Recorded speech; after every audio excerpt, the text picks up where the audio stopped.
Go for it.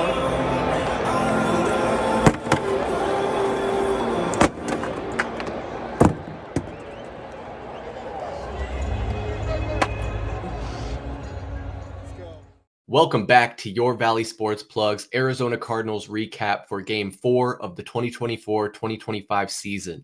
I'm Chris Patrick with Michael Benjamin and VSP Tallman, and we're here to break it all down for you. Week 4 saw your Arizona Cardinals at home for the third week in a row as they welcomed back to the Valley ASU alum Jaden Daniels and former Cards head coach Kliff Kingsbury for this matchup with the Washington Commanders. And honestly, there's really no way to sugarcoat this one, guys.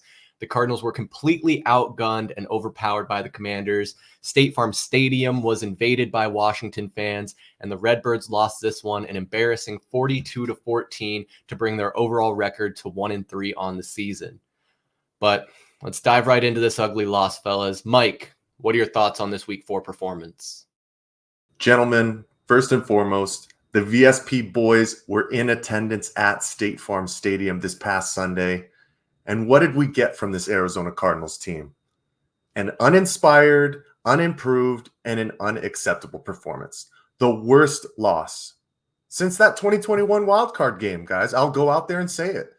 Let's start with the Commanders, but Chris, you touched it. It was gross to see that amount of the wrong red in State Farm Stadium, but I don't know, man. Jaden Daniels, he might be the truth, right? He set some records this weekend with 2 consecutive games with 85% or higher completion percentage, and the highest completion percentage through first 4 games of his NFL season in NFL history at 82.1%. It was just a dynamic performance, right?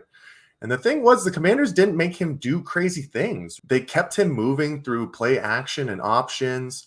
He took advantage of mismatches with slower linebackers covering crossing routes for them to continue to move the chains. And their offense was just utterly dynamic. 450 yards, 9 for 12 on third down, and the epitome of a balanced attack with 233 yards through the air and 216 on the ground. Gentlemen, Kliff's Commanders offense scored more points in this game than his offense ever did during his time in Arizona in any game. Yes, the Saints game, they did score a lot of points, but there were defensive points in that game, right? So that's why we say that. But let's look at our guys. I mean, Kyler looked uncomfortable in the pocket, even when he had time. And Jonathan Gannon went on Arizona Sports Radio today and said Marvin Harrison Jr. had his best game as a pro. Clean routes, spry off the line of scrimmage. Then why is he not targeted for 30 minutes, gentlemen? I mean, it kills us to see Petzing getting cute on 3rd and 4th and shorts. You lose out on those points to end the half. The Cardinals defense couldn't stop a nosebleed, so it's a 10-point game instead of a 4-point game going into the locker room. And then you come out, don't make any adjustments, and lay an utter egg, right? Murphy Bunting's pass interference for damn 50 yards, you knew it was over. But this is where we're at, right? 4 games in, I can't believe we have to say this, but it's time to do some soul searching. Because last night's performance, there was absolutely a lack of aggression, lack of intensity, and it literally looked like they didn't care to be out there. And you're still not getting the ball to your playmakers on offense. You're not utilizing the strengths of your weapons consistently. You're not addressing glaring weaknesses, aka the pass rush. It's just, to start the season, there's a lot of knots from this team, which is disappointing. Because for where this team is supposed to be going, we expected this to be a win. No damn doubt about it. Or at least how we've talked about how this offense will need to keep putting up numbers to stay within games. Gentlemen, it was the first time in a long time, I will say, I was ashamed to be a Cardinals fan in that stadium yesterday. And of course, the next 4 weeks look like daunting tasks. So it's time to reset and just see where we go from here. I mean, the last thing I could say is I'm disappointed, fellas. That's really it. Yeah, Mike, I mean, you said it the perfect way you possibly could with one word. That's disappointed, right? And then today, it feels like Black Monday, man. It's like this is the epitome of being an Arizona sports fan. I mean, you go from being so high after that Rams win, being, a little encouraged by the Detroit Lions game, right? We kept it close. We didn't get smashed.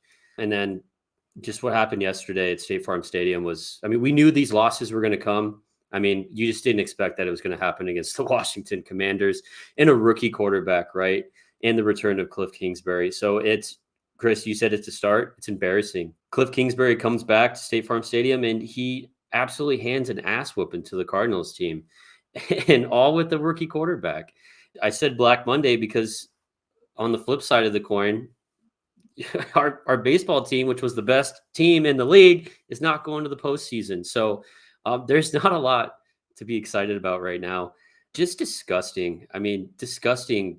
Just the Washington Commanders fans, because we the whole time going in like, there's no way there's going to be a lot of Commanders fans, right? No way. Washington D.C. I mean, come on. You know, it's not like the Bears or, you know, Detroit made sense, right? There's a bunch of people out from the Midwest out here, but it was crazy. The play calling again. I mean, I don't know what to say. I mean, that first drive, you have James Conner. He's got 4 carries for 30 yards, and it's third down and short. Granted, why aren't we running the ball? You know, we keep throwing it on 3rd and 1, 4th and 1. So remember that first touchdown to Harrison. You know, it was 3rd and short on the goal line. You know, we got stuffed, and then we're going for it on 4th down, and they threw the fade to Marvin Harrison, which was great. It finally worked. But imagine if it didn't work, how much we would be just railing that play call right now. You know, so Betzing got bailed out right there. When I called into the post-game show after the game, I mean, I had to remind myself, I'm like, don't curse, don't curse, don't curse. You're on the radio. But I mean, after you have as much beer as we drank, you know, I had to remind myself. But, you know, I pointed it out on the post-game too. That 4th and 1 just killed me. You know, he's in shotgun. Granted, they did bottle up Conner towards the end of the game, but he still finished over 100 yards rushing, and he was killing it. He was gashing them in the first half. I mean, first off, why are you throwing it? And then second off, why is he in shotgun? And I'm pretty sure he took a sack on that play. So, I mean, the offensive line was extremely questionable. I get it. I mean, Kyler was running around, did not look comfortable. I mean, he got sacked a bunch, and, you know, we didn't do the same to Jaden Daniels. I mean, he had all the time in the world to do whatever he wanted to do to pick apart the Cardinals defense. So it's demoralizing to pay money to go sit in the stands to watch that.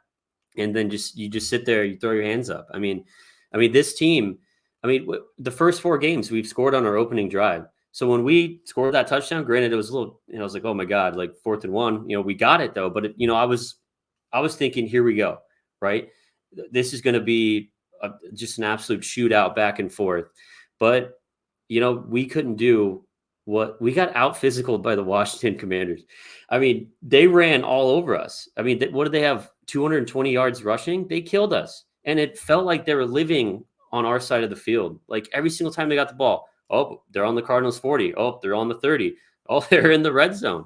You know, it's crazy. It's absolutely crazy, but sparks the question. What was the real problem?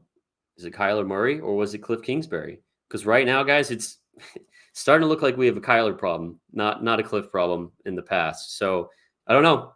I'll stick with you, Mike. You know, we got to reset, and I don't know where we go from here, but it's tough. It's tough right now. Yeah, you guys really said it all. And Mike, I think you said it to me after the game yesterday, something I might be paraphrasing, but the essence of it was that our biggest problem as Arizona sports fans is having expectations, because we're always going to have our heart broken. So maybe we just need to lower the bar a little bit, and we won't be as upset when these games happen.